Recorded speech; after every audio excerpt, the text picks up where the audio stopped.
अल्हम्दुलिल्लाह नहमदुहु व नस्तईनुहु व नस्तगफिरुहु व नऊज़ु बिल्लाहि मिन शुरूरि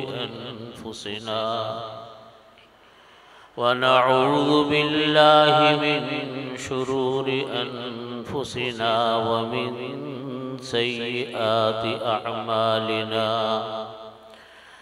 मन यहदिहिल्लाहु फला मुदिल्ल लहु व मन युद्लिल फला हादिय लहु व अशहदु अल्ला इलाहा इल्लल्लाह वहदहु ला शरीक लहु व अशहदु अन्न सय्यदना व सनदना व मौलाना मुहम्मदन अब्दुहु व रसूलुहु।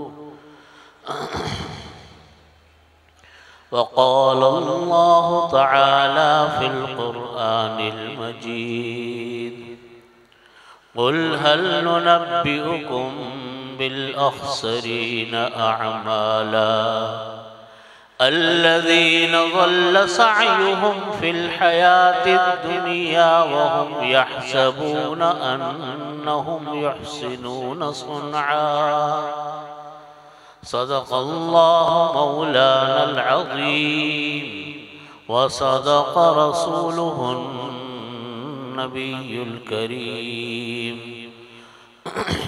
व नहनु अला ज़ालिका मिनश शाहिदीन वश्शाकिरीन वल्हम्दुलिल्लाहि रब्बिल आलमीन। बुज़ुर्गान मोहतरम, हज़रात उलमा इकराम, मशाइख़ इज़ाम, अज़ीज़ तलबा, अज़ीज़ साथियों, मेरे लिए यहाँ हाज़री एक बड़ी सआदत है। अल्लाह ताला यहाँ की बरकतें हम सबको नसीब फरमाए। मेरी इससे पहले भी इस इदारे में एक ख़त्म कुरान के मौके पर हाज़री हुई थी, काफ़ी सालों पहले। उस वक्त से लेकर अब तक माशाअल्लाह इदारे ने जो तरक्की की और जो मैं यहाँ तलबा की तादाद, उनका काम, तामीरात देख रहा हूँ तो अल्लाह ताला का शुक्र अदा कर रहा हूँ कि अल्हम्दुलिल्लाह अल्लाह रब्बुल इज़्ज़त ने इस इलाक़े में इतनी शानदार मस्जिद और एक बेहतरीन तालीमी, दीनी तालीमी इदारा कायम फरमाया, जिसकी तरफ लोगों का रुजू है।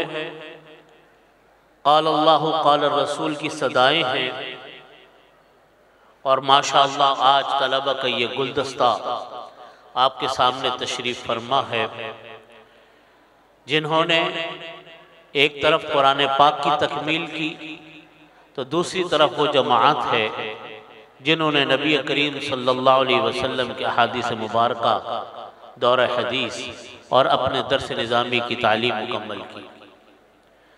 अल्लाह ताला इन तलबा को, इनके वालिदैन को, इनके असातिज़ा को और मदरसे को और मदरसे के मोहतमिमीन को, मोहतमिम साहब को और तमाम असातिज़ा इकराम और रफ़क़ा इकराम को उसकी बेहतरीन जज़ा अता फरमाए। ये मदरसा जब कायम हुआ तो मेरे सामने की बात है और बड़े बड़े हजरात ने इसके अंदर मेहनत की। हमारे जामिया दारुल कराची से भी असातिज़ा इकराम यहाँ तशरीफ़ लाते थे इम्तिहानात के लिए, मुख्तलिफ चीज़ें देखने के लिए। माशाअल्लाह सबकी मेहनत है, सबकी तवज्जो है और ये तवज्जो सबकी रही हजरात असातिज़ा इकराम की, इंतज़ामिया की, अहले महल्ला की, मुसलमानों की, तो अल्लाह ताला इसको और मज़ीद तरक्की अता फरमाए। हमारी तबलीगी जमात के हजरात ने माशाअल्लाह इस इदारे में बहुत मेहनत की और इसको बढ़ाने में बहुत किरदार अदा किया। तबलीगी जमात से अल्लाह रब्बुल इज़्ज़त ने पूरी दुनिया में बहुत काम लिया। जिस मुल्क में भी जाएं माशाअल्लाह वहाँ तबलीगी जमात का काम एक बहुत मुअस्सिर तरीके से जारी और सारी। मेरा जहाँ कहीं भी जाना हुआ वहाँ जाकर मैंने ये देखा कि माशाअल्लाह तबलीगी जमात का काम बड़ी मुनज़्ज़म बुनियादों के ऊपर काम कर रही है और काम नहीं बल्कि उसके असरात माशाअल्लाह पूरे मुल्क में, पूरे इलाके में नज़र आते हैं। अल्लाह ताला इस जमात से भी उसी तरीके से काम लेता रहे, अपनी खिदमत में उसको लगाए रखे, अपनी खिदमत के लिए, उसको दीन की खिदमत के लिए कबूल फरमाए जिस तरीके से ये काम कर रही है। इसी तरह ये मदारिस उलमा इकराम से चलते हैं, दर्स व तदरीस उलमा इकराम करते हैं। इन उलमा इकराम की अपनी एक ज़बरदस्त मेहनत होती है। ये जो तलबा बैठे हुए हैं जिन्होंने दौरा हदीस की तकमील की, बुखारी शरीफ के खत की का दर्जा उनका है, ये जानते हैं और यहाँ जो उलमा इकराम तशरीफ फरमा है वो जानते हैं कि तलबा को पढ़ाने में दीनी मदारिस के असातिज़ा की किस कदर मेहनत और जाफिशानी होती है, इसका अंदाजा शायद आप हजरात को नहीं होता। मैंने अपने सामने जिन बड़े बड़े हजरात को देखा, जिनको देखने का मौका मिला, वो तमाम हजरात दिन रात मेहनत करके सबक पढ़ाते थे। एक एक किताब के लिए बहुत तफसीली मुताला फरमाते थे। उस तफसीली मुताले के बाद कहीं जाकर एक सबक उनका मुकम्मल होता था। तो जब एक तालिब इल्म जब वो अपनी तालीम को मुकम्मल करता है तो दर हकीकत वो उन तमाम असातिज़ा इकराम की, मदरसे की इंतज़ामिया की वो मेहनतों का निचोड़ और समर होता। और इस उम्मीद के ऊपर कि ये तलबा जिनको उनके असातिज़ा ने इल्म मुंतकिल किया, ये आगे जाकर इल्म की मजीद शमे रोशन करेंगे। और ये सिलसिला नबी करीम सल्लल्लाहु अलैहि वसल्लम से लेकर आज तक इसी तरह चला आ रहा है कि असातिज़ा इकराम ने, नबी करीम सल्लल्लाहु अलैहि वसल्लम ने सहाबा इकराम रज़ियल्लाहु अन्हुम को तैयार किया। सहाबा इकराम ने वो इल्म आगे पहुंचाया, होते होते आज जिस जगह पर हम मौजूद हैं, यहाँ हम आज वो किताबें पढ़ रहे हैं, वो इल्म पढ़ रहे हैं जो नबी करीम सल्लल्लाहु अलैहि वसल्लम से लेकर आज हम तक मुंतकिल हुआ। ये मदारिस जो पूरे दुनिया में फैले पड़े हैं, खास तौर पे बर्रे सगीर के अंदर, पाकिस्तान के अंदर, हिंदुस्तान, बांग्लादेश के अंदर, ये दर हकीकत इसी सिलसिले की एक कड़ी है। मैंने कुरान पाक की याद तिलावत की, कुल हल नुनब्बिउकुम बिल अख्सरीन अमाला, कि अल्लाह रब्बुल इज़्ज़त फरमाते हैं कि ए नबी सल्लल्लाहु अलैहि वसल्लम आप फरमा दीजिए कि हम तुम लोगों को इस बारे में ना बाखबर कर दें कि आमाल के एतबार से कौन इंसान सबसे ज्यादा खसारे में होगा। आमाल के एतबार से कौन इंसान सबसे ज्यादा खसारे में होगा।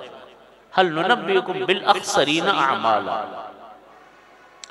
फरमाया अल्लाह रब्बुल इज़्ज़त ने अल्लज़ीना ज़ल्ल सअयुहुम फिल हयातिद दुनिया, आमाल के एतबार से वो लोग सबसे ज्यादा खसारे में होंगे जिन्होंने अपनी दुनिया की जिंदगी, दुनिया की मेहनत अकारत और बेकार कर दी। अल्लज़ीना ज़ल्ल सअयुहुम फिल हयातिद दुनिया, जिन्होंने दुनिया में अपनी मेहनत को ज़ाय और बेकार कर दिया। वहुम यहसबून, और वो लोग ये गुमान करते रहे, अन्नहुम युहसिनून सुनआ, कि वो तो बहुत अच्छे अच्छे काम कर रहे हैं। अल्लाह ताला फरमाते कि आमाल के एतबार से सबसे ज्यादा खसारे में वो लोग होंगे जो लोग के ये समझते रहे दुनिया की जिंदगी बर्बाद हो गई, वो ये समझते रहे कि काम हम बहुत अच्छे कर रहे हैं, लेकिन अल्लाह के नजदीक उनके कामों की कोई हैसियत नहीं। ये कुरान पाक की आयत हम में से हर शख्स को झिंझोड़ने के लिए काफी, और इस बात को बताने के लिए कि हम में से हर इंसान अपना जायजा ले कि वो जो दुनिया में मेहनत कर रहा है, कहीं अल्लाह ताला के नजदीक अल्लाह ताला की बारगाह में पहुंच के इस मेहनत का हमें कोई फायदा हासिल ना हो। ये हमें आयत कलाम पाक की बहुत गौर करने की दावत देती है कि हम में से हर शख्स अपने आमाल की फिक्र करे, अपने आमाल का जायजा ले। कहीं ऐसा ना हो कि जब हम अल्लाह के सामने जाकर खड़े हों तो पता चले कि बिल्कुल खाली हाथ है, कुछ भी हमारे पास नहीं। और कुरान पाक में सूरत ज़ुमर की आयत है कि अल्लाह रब्बुल इज़्ज़त ने फरमाया कि वबदा लहुम मिनल्लाहि मा लम यकूनु यहतसिबून। रोज़े क़यामत का हाल बयान किया अल्लाह रब्बुल इज़्ज़त ने कि रोज़े क़यामत में जब अल्लाह की बारगाह में जाकर खड़े होंगे तो उस वक्त लोगों को ये बात पता चलेगी, वबदा लहुम मिनल्लाह, उनके सामने जाहिर होगी अल्लाह की जानिब से ये बात कि मालम यकूनु यहतसिबून, जिसका उनको गुमान भी नहीं होगा। यानी वो ये समझेंगे कि अल्लाह के यहाँ हमारा बड़ा इकराम होगा क्योंकि हमने दुनिया में बड़े बड़े काम किए, लेकिन अल्लाह की बारगाह में जब वो पहुंचेंगे तो ये जाहिर होगा, ये पता चलेगा, वो चीजें पता चलेंगी जिसका गुमान भी नहीं होगा। इस आयत की तशरीह में हजरात मुफस्सिरीन ने लिखा कि वो लोग जो अपने आप को बहुत नेक समझते थे, वो लोग जो अपने आप को बहुत अच्छा समझते थे और ये गुमान करते थे कि हम जब अल्लाह के यहाँ जाएंगे तो बड़ा एजाज़ इकराम होगा, बहुत कुछ मिलेगा, वहां जाकर पता चलेगा कि अल्लाह के यहाँ हमारे इन आमाल की कोई कदर कीमत नहीं है जो हम करके आए दुनिया में। हजरत सुफियान सौरी रहमतुल्लाह अलैह फरमाते हैं कि ये आयत रियाकारों के बारे में नाजिल हुई, रियाकारों के बारे में नाजिल हुई, रियाकारों के बारे में नाजिल हुई। 3 मरतबा फरमाया इमाम हजरत सुफियान सौरी रहमतुल्लाह अलैह।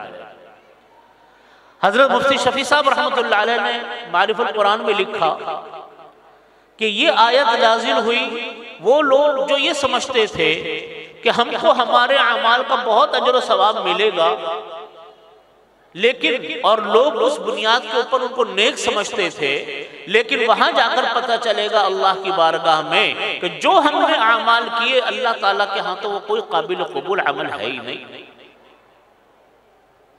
ये आयत हम सबको इस बात की दावत देती है कि हम अपनी जिंदगियों पर गौर करें कि हम कौन कौन से काम ऐसे कर रहे हैं जो दर हकीकत अल्लाह के यहाँ बेफायदा है, बेहैसियत है, और हमारी कोई तैयारी आखिरत के हवाले से नहीं हुई। हमारी ये तालीम जो बच्चों ने कुरान पाक पढ़ा, देखिए 2 मरहले हैं तालीम के।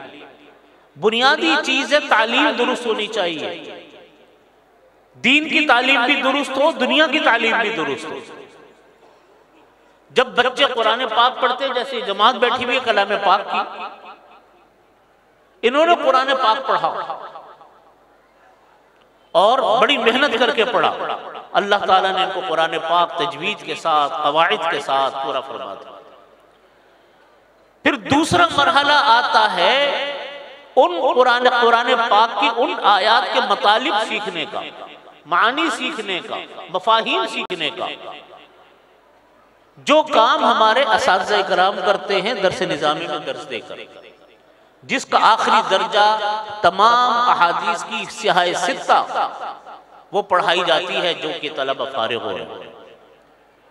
जब तक इल्म इंसान को सही हासिल ना हो और इल्म के साथ साथ अमल की तरबियत ना हो और उसकी मेहनत ना हो, उस वक्त तक वो इल्म इंसान का कोई कारआमद नहीं होता, इंसान भटकता रहता है।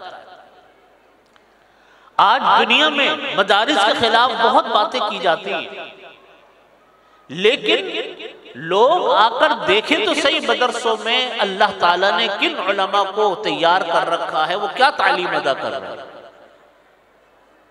आज हमारे स्कूलों में और असरी तालीमी इदारों में दुनिया की तालीम तो है, लेकिन वहां फारिग तहसील होने वाले बच्चे बच्चियां और जो तलबा वहां तालीम हासिल करते हैं, उनको ये देखने की जरूरत है कि दुनियावी एतबार से दुनियावी एतबार से तो तालीम पूरी हुई, दीनी एतबार से हमारे बच्चों के पास कितना इल्म है। कहीं ऐसा ना हो कि हम दुनिया का तो पूरा इल्म हासिल करें लेकिन दीन के इल्म से हम पीछे रह जाए और कुरान पाक तक हमें पढ़ना ना आए, कुरान पाक की तालीम हमारे पास ना हो। चुनांचे कुरान करीम में अल्लाह रब्बुल इज़्ज़त ने फरमाया कि नबी करीम सल्लल्लाहु अलैहि वसल्लम शिकायत फरमाएंगे अल्लाह की बारगाह में उन लोगों की जिन्होंने कुरान पाक को पढ़ना छोड़ दिया था। या रब्बी इन्न कौमी इत्तखज़ू हाज़ल कुरआन महजूरा, ए मेरे रब मेरी इस कौम ने कुरान पाक को छोड़ दिया था। कुरान पाक को छोड़ने का मतलब ये कि पढ़ना भी छोड़ दिया, और अगर पढ़ा तो गलत तरीके से, मजहूल तरीके से, बगैर कवाइद ज़वाबित के, बगैर तजवीद के कुरान पाक नहीं पढ़ा। न पढ़ने के साथ साथ उसके मानी और मतालिब को सीखने की फिक्र नहीं की, जिसके लिए ये मदरसे कायम है। दर्स निज़ामी मानी और मतालिब के लिए है, और जो नाज़रा और तहफ़ीज़ है वो कुरान पाक को पढ़ाने के लिए। तमाम मुसलमानों पर लाजिम है कि वो कुरान पाक को तर्जुमे के साथ सीखें। अल्लाह ताला ने ये कुरान पाक हमारे पास भेजा, अल्लाह ताला ने कुरान पाक नाजिल किया। हमें पता भी नहीं कि कुरान पाक में अल्लाह ने हमसे कलाम क्या किया। आज के दौर में अगर कोई इंसान किसी दूसरे आदमी को कोई मैसेज भेजे, कोई ईमेल करे, कोई खत भेजे और दूसरा आदमी उस खत को देखकर पढ़े भी नहीं, तो कितना बुरा लगेगा उसको कि मैंने आपको खत लिखा, आपने मेरे खत को देखा भी नहीं। यहां अल्लाह ताला कलाम फरमा रहे हैं, अल्लाह ताला किताब भेज रहे। नबी करीम सल्लल्लाहु अलैहि वसल्लम अपने महबूब नबी सल्लल्लाहु अलैहि वसल्लम को कुरान पाक की तालीम के लिए भेज रहे हैं।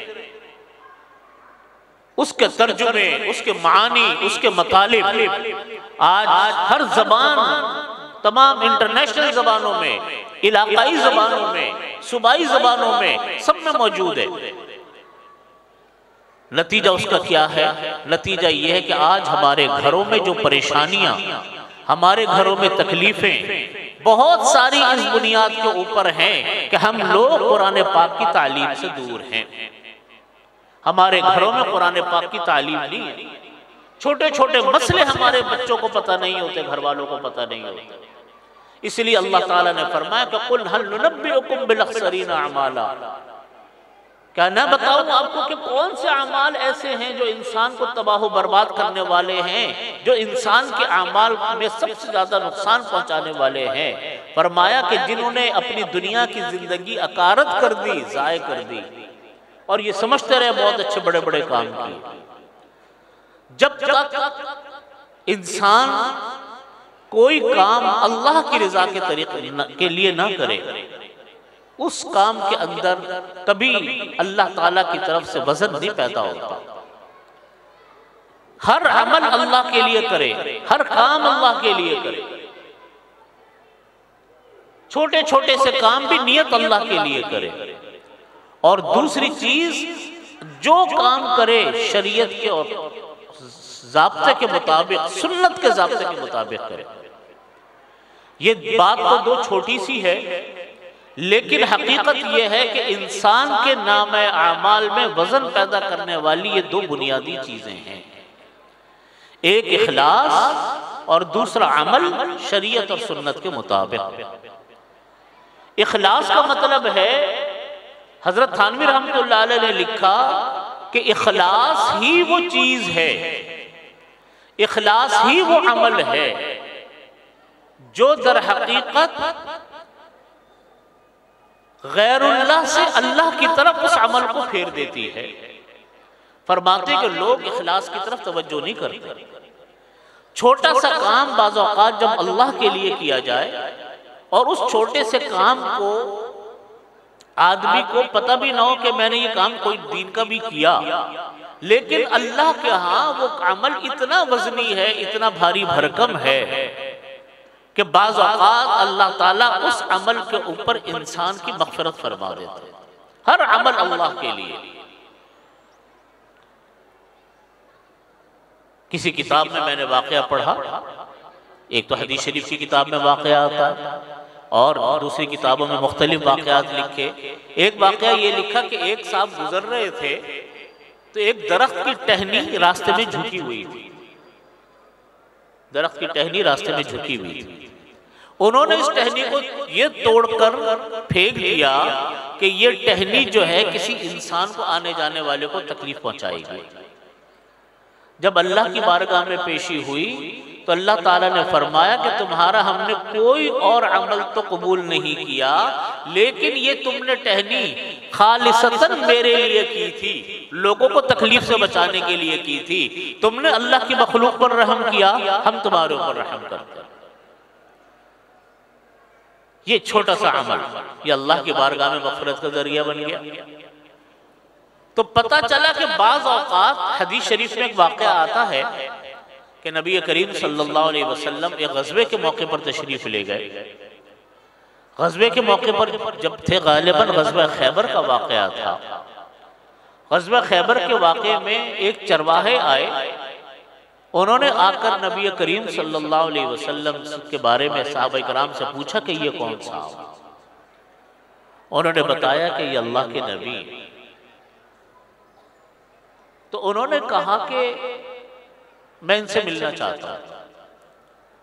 जब मिले नबी करीम सल्लल्लाहु अलैहि वसल्लम से तो इस्लाम के बारे में बातें की और बातें करने के बाद फिर उन्होंने कहा कि आप मुझे कलमा पढ़ा दीजिए, मैं मुसलमान होना चाहता हूं। नबी करीम सल्लल्लाहु अलैहि वसल्लम ने उनको कलमा पढ़ा दिया, मुसलमान हो गए। उन्होंने पूछा कि मैं कौन सा ऐसा अमल करूं जो इस वक्त कर सकता हूं। नबी करीम सल्लल्लाहु अलैहि वसल्लम ने फरमाया जिहाद हो रहा है, आप उसमें शामिल हो जाइए। उन्होंने कहा फिर क्या होगा? आपने फरमाया कि तुम जिहाद में शामिल हो जाओगे, जाकर शहीद हो गए तो शहीद हो गए, अल्लाह ताला तुम्हें जन्नत में पहुंचाएगा। और अगर तुम गाजी बनकर आ गए तो हमारे भाइयों हम तुम्हें सीने से लगाएंगे।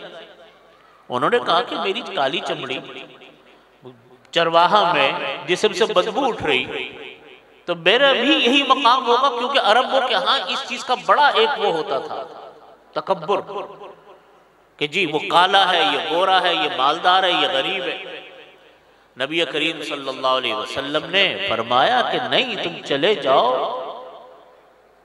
और अगर शहीद हो गए और अल्लाह ने तुम्हें जन्नत में पहुंचा दिया तो अल्लाह ताला तुम्हारे जिस्म की बदबू को खुशबुओं में बदल देंगे और तुम्हारे जिस्म की कालक को सफेदी में बदल देंगे। जाओ तो सही। ये चले गए। अल्लाह का करना यह हुआ कि जाते ही शहीद हो गए, जाते ही शहीद हो गए। जब शाम को शुहदा की मय्यतें रखी गईं तो एक मय्यत ऐसी थी जिसको सहाबाए कराम पहचानते नहीं थे। सहाबाए कराम ने नबी करीम सल्लल्लाहु अलैहि वसल्लम से आकर कहा कि या रसूल अल्लाह, एक मय्यत ऐसी है जो हमारे लिए नई है। ये कौन है, कहां से आए, हमारी सफों में हम नहीं जानते। आपने कहा मुझे दिखाओ। वो चले गए, जाकर देखा। आपने फरमाया कि तुम नहीं जानते इनको, मैं जानता। आपने उनका पूरा वाकया बताया इस्लाम लाने का। फिर आप सल्लल्लाहु अलैहि वसल्लम ने फरमाया कि इसके जिस्म, मेरी आंखें देखती हैं कि इनके जिस्म की कालक को अल्लाह ने सफेदी में बदल दिया, जिस्म की बदबू को अल्लाह ने खुशबुओं में बदल दिया, और मेरी आंखें देखती हैं कि अल्लाह ने इनको जन्नत पहुंचा दिया। तो देखो, कोई नमाज नहीं पढ़ी, कोई सजदा नहीं किया, कोई ज़कात नहीं दी, कोई हज नहीं किया, लेकिन एक कलमा पढ़ा। लेकिन वो एक कलमा इतने इखलास से पढ़ा, इतना वजनी वो कलमा था कि उस एक कलमे ने उनको जन्नत में पहुंचा दिया। तो ये जो बात है कि अल्लाह ताला आमाल में वजन पैदा फरमाए, बुखारी शरीफ का भी दर्स होगा, उसमें भी ये हदीस शरीफ आएगी कि आमाल में वजन कैसे पैदा होता, काम कौन से करने चाहिए, मेहनत किस तरफ करनी चाहिए। कहीं ऐसा नहीं है कि जिंदगी भर की मेहनत बिल्कुल बर्बाद हो जाए, कहीं ऐसा ना हो कि जिंदगी भर की तवानाइयां खत्म हो जाए।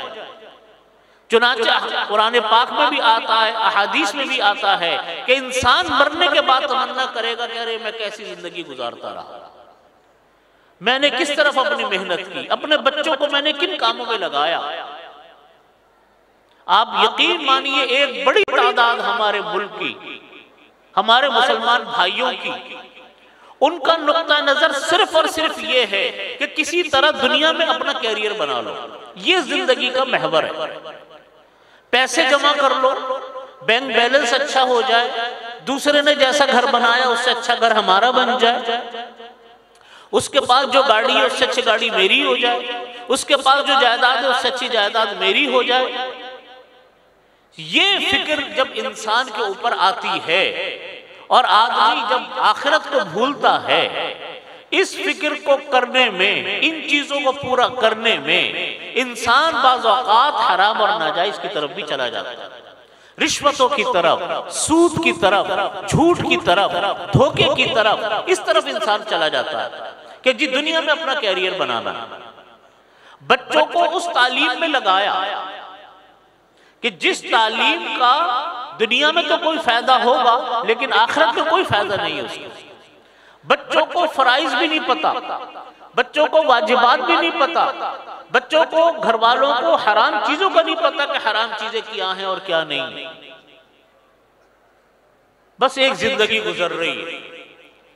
इस तरह जब इंसान की जिंदगी गुजरती है कि हर वक्त दुनिया, हर वक्त दुनिया, हर चीज में दुनिया, हर चीज में दुनिया का फायदा, आखिरत तो किसी काम में नहीं है। बस नमाज पढ़ लो, वो भी पढ़ ली, किसी ने नहीं पढ़ी। मेरे भाइयों, ये रास्ता कोई सही रास्ता नहीं है। रास्ता वो है, हमें एक दुआ सिखलाई आका करीम अलैहिस्सलाम, कुरान पाक की दुआ है, नबी करीम सल्लल्लाहु अलैहि वसल्लम भी इस दुआ को फरमाते थे। कहने को तो छोटी सी दुआ, लेकिन हकीकत यह है कि पूरी दुनिया को और आखिरत को नबी अल्लाह रब्बुल इज्जत ने यूं करके सामने करके हमें दिखा दिया कि यह है हासिल। रब्बना आतना फिद दुनिया हसना व फिल आखिरति हसना व क़िना अज़ाबन नार। तीन चीजें इरशाद फरमाई इस दुआ में अल्लाह रब्बुल इज्जत ने। ए मेरे रब, मुझको दुनिया की अच्छाइयां अता फरमा। ये नहीं है कि दुनिया मांगी नहीं, दुनिया भी मांगी, अच्छी दुनिया मांगी है।